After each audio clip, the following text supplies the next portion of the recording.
Imo থেকে call যাচ্ছে না। ইমো থেকে যখনই কাউকে কল করতে যাচ্ছেন, ইনভাইট লেখা চলে আসতেছে। কোনো রকমভাবে ইমো থেকে কল করতে পারতেছেন না। অথচ আপনার ইমোর সবকিছু ঠিকঠাক আছে, তারপরেও ইমো থেকে কল যাচ্ছে না। এই সমস্যাটি হয় মূলত ২ টি কারণে। এই ২ টি কারণ যদি আপনারা জানতে পারেন, তাহলে কিন্তু আপনারা এর সহজ সমাধানও বের করে নিতে পারবেন নিজে, নিজেই। তাই এই ভিডিওটিতে আমি আপনাদের দেখাতে চলেছি কোন ২ টি কারণে ইমো থেকে কল যাচ্ছে না, আর এটা কিভাবে আপনারা সমাধান করতে পারেন। তো মূল ভিডিওতে যাওয়ার আগে ছোট্ট একটা রিকোয়েস্ট করব, শুধু ভিডিওটিতে একটা লাইক দিয়ে দিবেন আর ভিডিওটি শেয়ার করে রাখবেন। কারণ আপনার প্রয়োজন হলে আপনিও কাজে লাগাতে পারবেন। তাহলে চলুন সম্পূর্ণ ভিডিওটিতে মনোযোগ সহকারে দেখতে থাকুন। ইমো থেকে কল যাচ্ছে না, ইমোর কল দিলে ইনভাইট লেখাটি আসতেছে, এই সমস্যা কিভাবে সমাধান করতে হয়। দেখুন, ইমোতে কল যাচ্ছে না, এই সমস্যা সমাধান করার জন্য আপনারা সর্বপ্রথম এখান থেকে ইমো অ্যাপ্লিকেশনটি ওপেন করে নেবেন। আমি এখান থেকে ইমো অ্যাপ্লিকেশনটি ওপেন করে নিচ্ছি। ইমো অ্যাপ্লিকেশনটি ওপেন করে নিলে এরকম ইন্টারফেসে নিয়ে আসবে। এখন এখান থেকে আপনি এই প্রোফাইল আইকনের উপর ক্লিক করবেন। এখান থেকে আপনি যখন এখান থেকে এই প্রোফাইল আইকন দেখতে পাবেন উপরে, এই প্রোফাইল আইকনের উপর ক্লিক করবেন। প্রোফাইল আইকনের উপর ক্লিক করলে এরকম ইন্টারফেস দেখতে পাবেন। এখন এখান থেকে দেখতে পাবেন সিকিউরিটি অ্যান্ড প্রাইভেসি। এখন এখান থেকে সিকিউরিটি অ্যান্ড প্রাইভেসি এই অপশনের উপর ক্লিক করবেন। সিকিউরিটি অ্যান্ড প্রাইভেসি এই অপশনের উপর ক্লিক করলে একটু স্ক্রল করে চলে আসলে এখানে আপনারা কল অপশনটি দেখতে পাবেন। এখন এখান থেকে এই কল অপশনটি ওপেন করবেন। এই কল অপশন ওপেন করার পরে এখানে দেখতে পাবেন, এখানে যদি এখানে নো বডি এখানে সিলেক্ট করা আছে।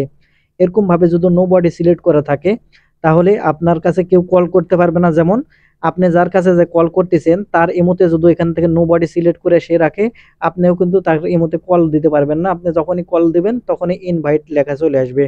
তাহলে আশা করি বুঝতে পেরেছেন কি কারণ। এখন সমাধান করার জন্য এখান থেকে উপরে এভরিওয়ান যেটা দেখতে পাচ্ছেন, এই এভরিওয়ান আপনি যেমন সিলেক্ট করে রাখবেন, এবং যার ইমোতে আপনি কল করতেছেন তার ওখানেও এই এভরিওয়ানটি সিলেক্ট করে রাখবেন। তাহলে আর কল ইনভাইট দেখাবে না।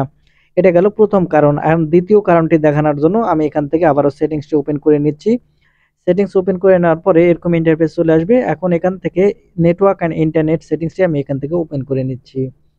Network and internet settings open করে নিলে আপনারা যদি একটু নিচের দিকে লক্ষ্য করেন, দেখবেন এখান থেকে নেটওয়ার্ক ম্যানেজমেন্ট, এখানে এই নেটওয়ার্ক ম্যানেজমেন্ট এই অপশনটি ওপেন করবেন। নেটওয়ার্ক ম্যানেজমেন্ট ওপেন করলে এরকম ইন্টারফেসে নিয়ে আসবে। এখানে আপনারা অনেকগুলো অ্যাপ্লিকেশন দেখতে পাবেন। আপনার মোবাইলে যতগুলো অ্যাপ্লিকেশন থাকবে সবগুলো অ্যাপ্লিকেশন এখান থেকে কিন্তু আপনারা দেখতে পাবেন। এখন এখান থেকে আপনি ইমোটি খুঁজে বের করবেন।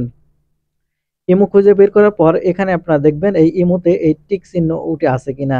দেখতে পাচ্ছেন এখানে ২টা টিক চিহ্ন দেওয়া আছে।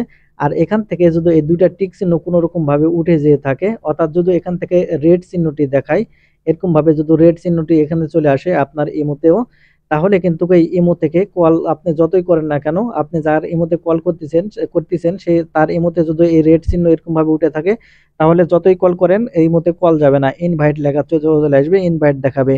তাহলে আপনাকে এটা সমাধান করার জন্য যেটা করতে হবে, এখানে আপনি যার কাছে এই মুহূর্তে কল করতেছেন তাকে বলতে হবে যে এই অপশনটি অন হয়ে আছে কিনা।